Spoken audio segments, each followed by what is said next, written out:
பஞ்சபூதங்களில் ஏதாவது ஒரு பூதத்தால் ஒருத்தவங்க இறந்து போயிட்டாங்க அப்படின்னா அவங்களோட சோல் அந்த பர்டிகுலர் பூதத்துக்குள்ளாரையே ட்ராப் ஆகி இருக்கும்.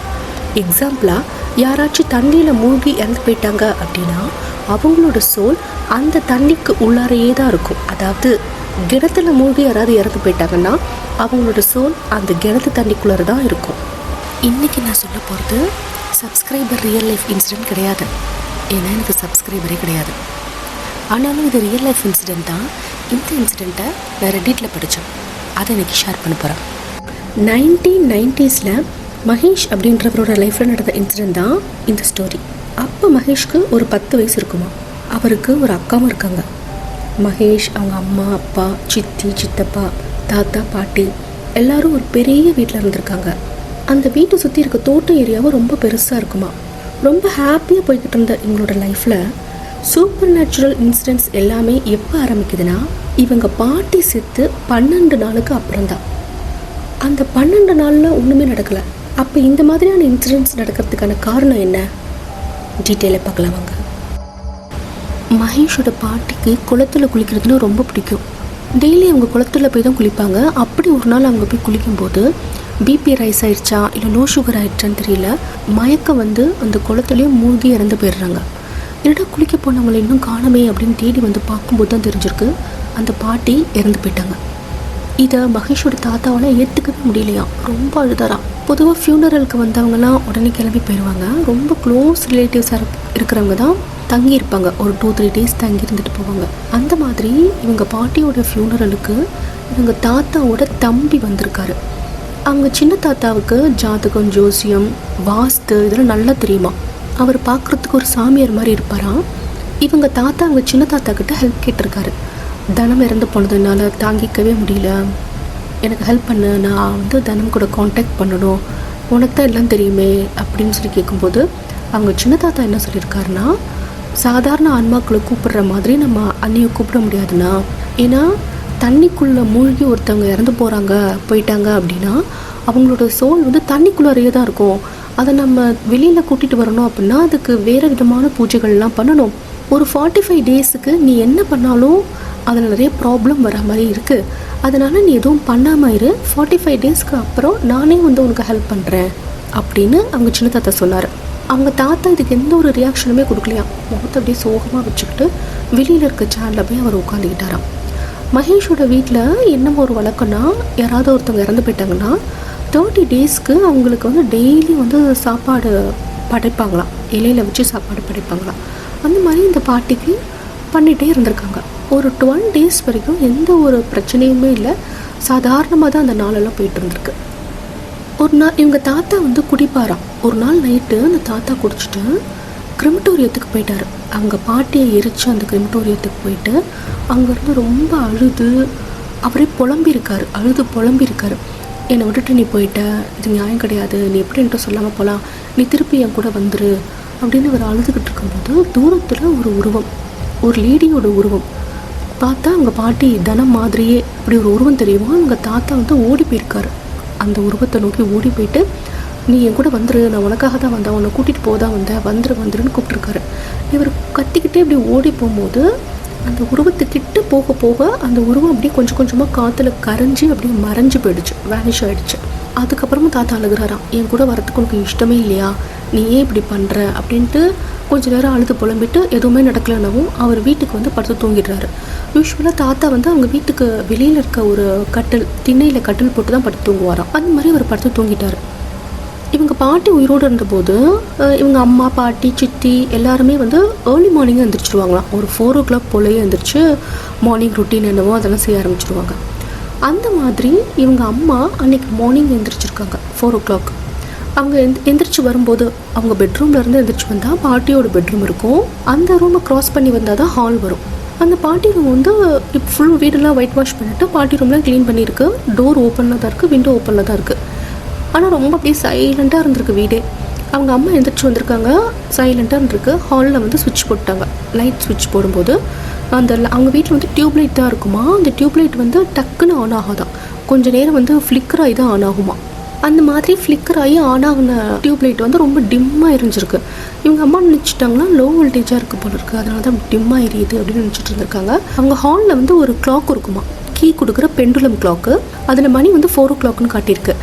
4 மணி ஆயிடுச்சு அப்படின்னு சொல்லிட்டு அவங்க குக் பண்ணலான்ட்டு கிச்சனுக்கு போய் சமைச்சிட்டு வந்திருக்காங்க. அப்படி சமைச்சிட்டு இருக்கும்போது ஹாலில் வந்து யாரோ நடக்கிற மாதிரி சத்தம் கேட்டிருக்கு இவங்க அம்மாவுக்கு. அப்போ அவங்க அம்மா நினச்சிக்கிட்டாங்கன்னா இவங்க அப்பா தான், மகேஷோட அப்பா தான் நடந்துட்டு இருக்காரு போல இருக்குது அப்படின்னு இவங்க நினச்சிட்டு குக் பண்ணிட்டு இருந்திருக்காங்க. கொஞ்ச நேரத்தில் என்ன ஆயிருக்கு, இவங்க வீட்டு டைனிங் ரூமில் டைனிங் டேபிளுக்கு பின்னாடி ஒரு விண்டோ, அந்த விண்டோ சைடில் இருந்து ஏதோ ஒரு சத்தம் கேட்குது. சைலண்ட்டாக இருக்கிற வீட்டில் திடீர்னு ஒரு சத்தம் கேட்கும்போது இவங்க அம்மாவுக்கு ரொம்ப அப்படியே நெஞ்செல்லாம் அடைச்சி படபடப்பாக வந்துருச்சான். என்னென்னு போய் பார்த்தா இது அது ஒரு பன்னியா நாயான்னு தெரில, அப்படி ஒரு சத்தம். அந்த சத்தத்தை கேட்டுட்டு அவங்க ரியலைஸ் பண்ணுறாங்க ஏதோ அனிமல் தான் கத்துது அப்படின்ட்டு வேகமாக ஓடி போய் அந்த ஜன்னல் பார்க்கலாம் அப்படின்னா அங்கே எதுவுமே இல்லை. மெதுவாக அப்போ தான் விடிஞ்சிட்டே வந்திருக்கு. இவங்க அம்மா நினச்சிட்டாங்கன்னா அவங்க வீட்டு காம்பவுண்ட் வந்து ரொம்ப கம்மியாக குட்டியாக இருக்கும். ஸோ தட் ஏதாவது நாய் பூனை இல்லை பண்ணி வந்து கத்திரிச்சோ அது ஜம்ப் பண்ணி போயிடுச்சு போல இருக்குது அப்படின்ட்டு அவங்க நினச்சிக்கிட்டாங்க. அவங்க டைனிங் ரூமில் ஒரு கிளாக் இருக்குமா, அது வந்து பேட்டரி கிளாக்கு. அந்த கிளாக்கில் மணி என்னன்னு பார்த்தா 4 மணின்னு காட்டுது. இவங்க அம்மாவுக்கு ஷாக்காக இருக்குது, என்னடா நம்ம எந்திரிச்சு வரும்போது 4 மணி இருந்திருக்கு, இப்போவும் 4 மணிலேயே இருக்குது அப்படின்னு பார்த்தா தான் தெரியுது அந்த பேட்டரி கிளாக்கு ஓடவே இல்லை, நின்று போயிடுச்சு. சரி ஓகே, இது நின்றுடுச்சு, நம்ம ஹால்லேயே போய் மணியை பார்த்துக்கலாம் அப்படின்ட்டு அந்த கிளாக்கில் வந்து பார்த்தா அந்த கிளாக்லேயும் மணி 4 மணியில் அப்படியே நிற்கிது. அப்போ தான் அவங்க அம்மா கவனிச்சிருந்துருக்காங்க, அந்த பெண்டுலம் கிளாக்கும் ஓடவே இல்லை, அதுவும் 4 மணியோட 2 பேருக்குன்னு.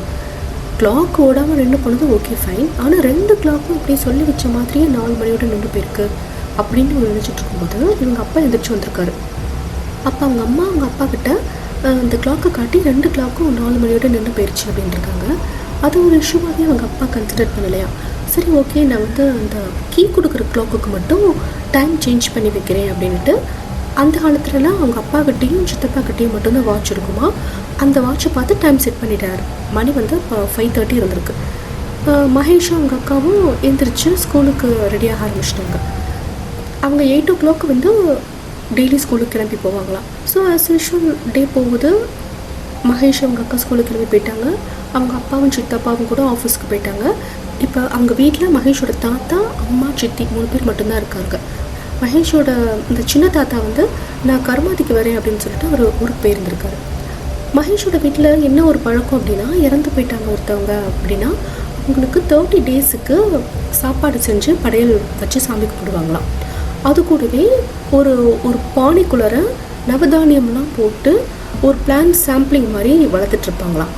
இவங்க பாட்டியோடைய ஃபோட்டோவை அவங்க டைனிங் டேபிள் மேலே செவரு ஓரமாக சாய்ச்சி வச்சுருந்துருக்காங்க. அது ஹெவியான உடன் ஃப்ரேமாக, அந்த மாதிரி உடன் ஃப்ரேம் போட்ட ஃபோட்டோ அதை சாய்ச்சி வச்சு விளக்கு பக்கத்தில், அதுவும் ரொம்ப ஹெவியான விளக்கு வச்சு இலை போட்டு சாப்பாடெல்லாம் போட்டு படைச்சிருக்காங்க, சாமி கும்பிட்ருக்காங்க. அது வரைக்கும் தான் அவங்க தாத்தா வீட்டில் இருந்திருக்காரு.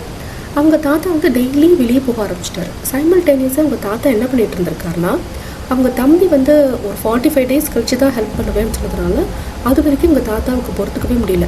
நம்ம வேறு ஏதாவது ஒரு தாந்திரிக் பர்சனை மீட் பண்ணி அவங்கக்கிட்ட ஹெல்ப் கேட்டு நம்ம ப்ரொசீட் பண்ணிக்கலாம் அப்படின்னு சொல்லிட்டு இவங்க தாத்தா வெளியில் போய் தேட ஆரம்பிச்சிட்டாரு. அவர் வந்து ஒரு தாந்திரிக் பர்சனை கண்டுபிடிச்சிட்டாரு. அந்த தாந்திரிக் பர்சனும் இதே சேம் திங் தான் சொல்லியிருக்காரு. என்னன்னா, தண்ணிக்குள்ளே மூழ்கி அவங்க பாட்டி இறந்து போனதுனால அவங்களோட சோல் வந்து தண்ணிக்குள்ளே தான் இருக்குது. ஸோ தட் பூஜைகள் நம்ம பண்ணணும்னா நம்ம அந்த குளத்து பக்கத்தில் தான் போய் பூஜை பண்ணிவிட்டு ஈவன் அந்த தண்ணிக்குள்ளரையும் போய் பூஜை பண்ணணும். 3 nights வந்து கண்டினியூஸாக பூஜை பண்ணி நான் அவங்க சோலை வந்து கூட்டிகிட்டு வரேன். பட் சாதாரணமாக அந்த சோலை வைக்க முடியாது, அதுக்குன்னு தனியாக ஒரு கன்ஸ்ட்ரக்ஷன் அவங்க வீட்டில் பண்ணணும், அங்கே தான் அவங்களால வைக்க முடியும் அந்த சோலை அப்படின்னு அவர் சொல்லியிருக்காரு.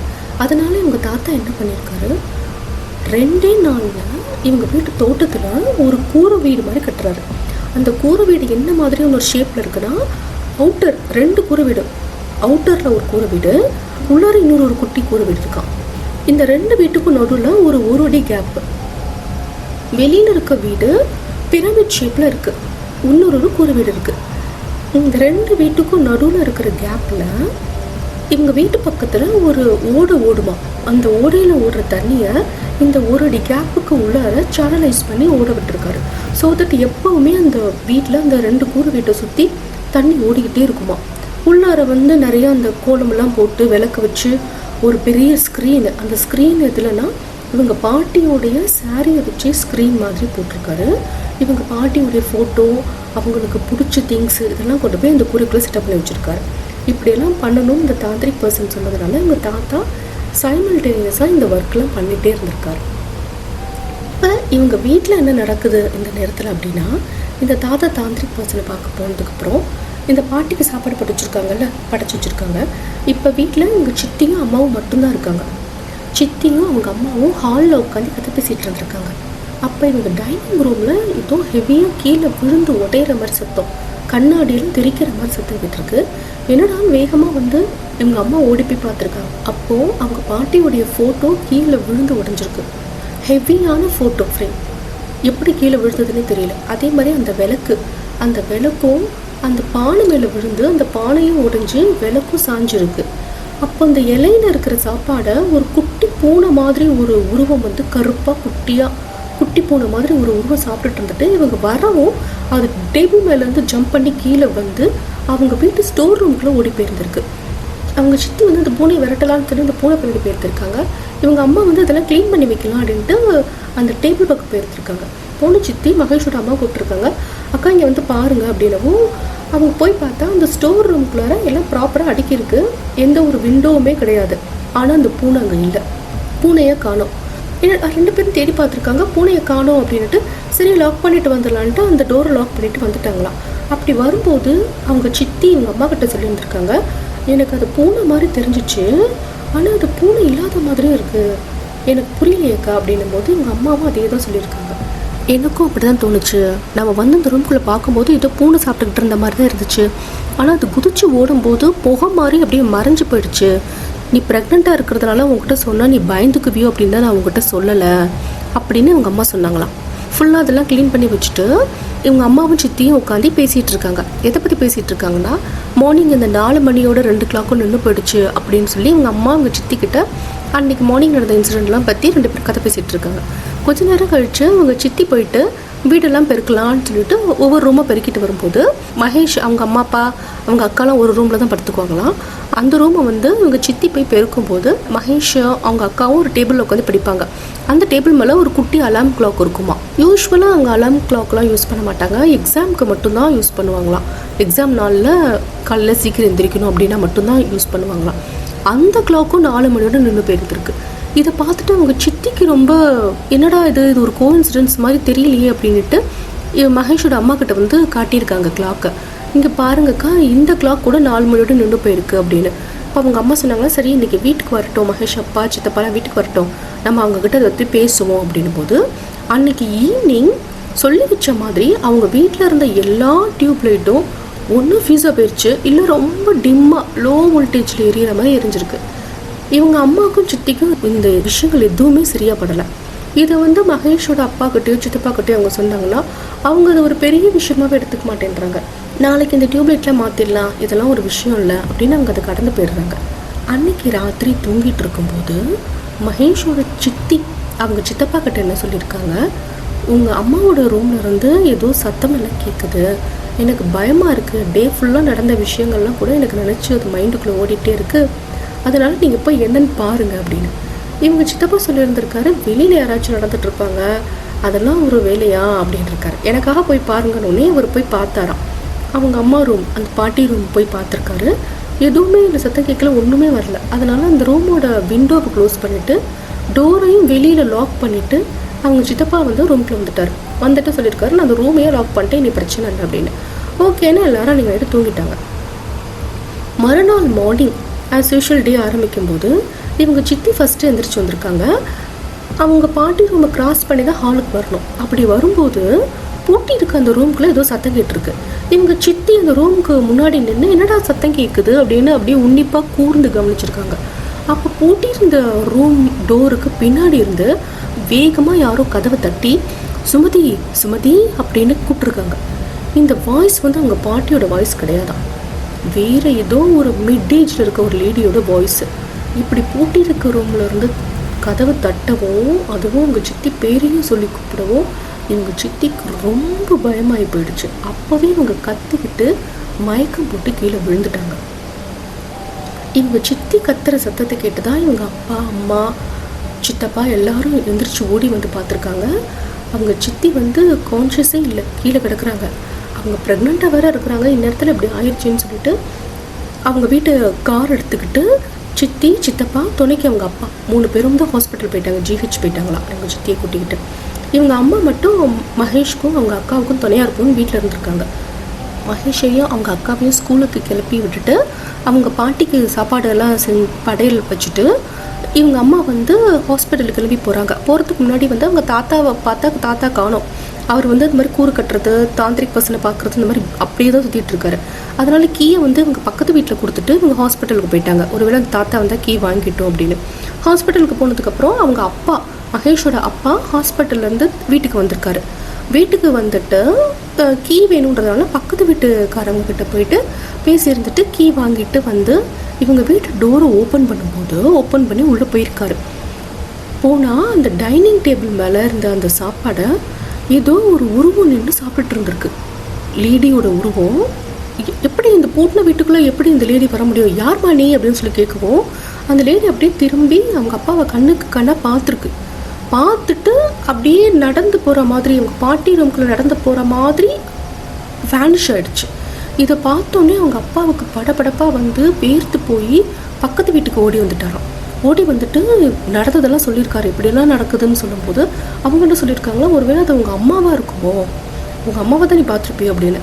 இதுக்கு இவங்க அப்பா சொல்லியிருக்காரு, என்னோடய அம்மாவை எனக்கு நல்லா தெரியும், ஆனால் இது எங்கள் அம்மா கிடையாது, எங்கள் அம்மாவோட உருவம் கிடையாது, வேறு யாரோ ஒரு லேடியோட உருவத்தை தான் நான் பார்த்தேன், எனக்கு பயமாக இருக்குது வீட்டுக்கு போகிறதுக்கு அப்படின்னும் போது, நைட்டு உங்களுக்கு சரியான தூக்கம் இல்லை உங்கள் அம்மா இறந்து போகிறத நினச்சிட்டு இருப்பேன், சரி நாங்களும் உன் கூட வரோம், துணைக்கு நான் வரேன்ப்பா, உங்கள் அப்பா வேறு வீட்டில் தங்குறதில்ல அப்படின்ட்டு பக்கத்து வீட்டுக்காரர் வந்து இவங்க அப்பாவுக்கு துணையாக வரேன் வா உங்கள் வீட்டுக்கு கூப்பிட்டுட்டு போகலான்னு எந்திரிக்கும் போது அவங்க அப்பாவுக்கு ஹார்ட் அட்டாக் வந்திருக்கு.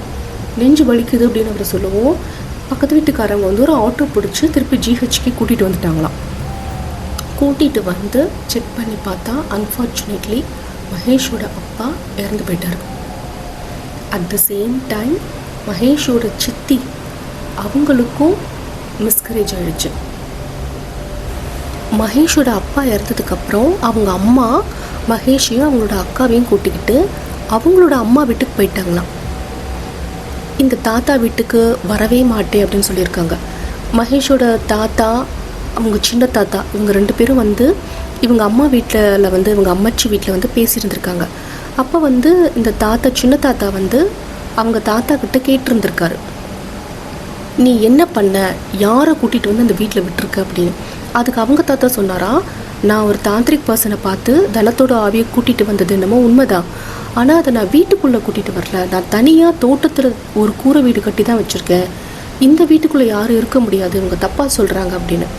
ஆனால் மகேஷோட சின்ன தாத்தா சொல்லியிருக்காரு, நான் அந்த வீட்டுக்குள்ளே காலடி எடுத்து வைக்கும்போதே எனக்கு தெரிஞ்சிருச்சு அங்கே வேறு ஒரு சோல் தான் இருக்குது, நீ என்ன பண்ண அப்படின்னும் போது தான் அவங்க தாத்தா வந்து ரீகால் பண்ணி அன்றைக்கி அந்த கிரிமட்டோரியத்துக்கு போனது, அழுதது, அப்போ ஏதாவது வந்திருக்கும் அப்படின்னு இவர் சொல்கிறாரு. இப்போ இவங்க சின்ன தாத்தா இவங்க அம்மாவுக்கு வந்து ஒரு ப்ராமிஸ் பண்ணுறாரு, நான் வந்து உங்கள் வீட்டுக்கு போகிறேம்மா, எல்லாம் நான் கிளியர் பண்ணி கொடுக்குறேன், நீங்கள் வந்து இருங்க, அந்த வீட்டில் வந்து இந்த மாதிரி தாத்தா கூட உங்கள் மாமனார் கூடயே இருங்க அப்படின்னு. ஆனால் மகேஷோட அம்மா அதுக்கு ஒத்துக்கவே இல்லையா. மகேஷோட அப்பாவே இல்லாத போது அந்த வீட்டுக்கு வந்து என்ன நடக்க போகுது, அதுவும் இல்லாமல் இவர் வந்து அவங்க ஒய்ஃபையே வேறு கூட்டி வச்சுருக்காரு, சின்ன குழந்தைங்களை வச்சுட்டு இந்த மாதிரிலாம் நாங்கள் அங்கே வரவே மாட்டோம், இனி எந்த ஒரு சொந்தமும் வேணாம், நீங்கள் கிளம்புங்கன்னு சொல்லிட்டாங்க. பக்கத்து வீட்டுக்காரங்களும் மகேஷோட அம்மா கிட்ட சொல்லியிருந்திருக்காங்க, இது ஒரு உருவத்தை பார்த்ததுனால தான் அவங்க அப்பாவுக்கு வந்து இந்த மாதிரி ஹார்ட் அட்டாக் வந்துருச்சு அப்படின்னு. அதனால் அவங்க அம்மா அந்த வீட்டு பக்கம் வரவே மாட்டேன் அப்படிங்கிறதுல உறுதியாக இருந்திருக்காங்க. அவங்க சித்தி கூட அந்த வீட்டுக்கு திருப்பி வரமாட்டேன் அப்படின்னு அவங்க அம்மா வீட்டுக்கே போயிட்டாங்களா, அவங்க சித்தப்பாவும் சித்தி கூடயே போயிட்டாங்களாம். இப்போ அந்த தாத்தா மட்டும்தான் அந்த வீட்டில் இருந்திருக்காரு. கொஞ்சம் வருஷத்துக்கு அந்த தாத்தா இருந்திருக்காரு. ஈவன் அந்த தாத்தா இறந்ததுக்கு அப்புறமும் கூட அவங்க சித்தப்பா மட்டும்தான் போயிருந்திருக்காரு. மகேஷோ இல்லை அவங்க அம்மா அக்கா அந்த மாதிரி யாருமே அந்த வீட்டுக்கு போகவே இல்லையா. இப்போ வரைக்கும் அந்த வீடு பாலடைஞ்சு போயிட்டு இடிஞ்சு போய் செதலமிடிஞ்ச நிலையில தான் இருக்குது அப்படின்னு மகேஷ் சொல்லியிருக்காரு. மகேஷோட தாத்தாவுக்கு அவங்க பாட்டி மேலே இருந்த லவ்னால் என்னமோ பண்ண நினச்சி என்னமோ பண்ணி இப்போ இத்தனை பேர் சஃபர் ஆகியிருக்காங்க.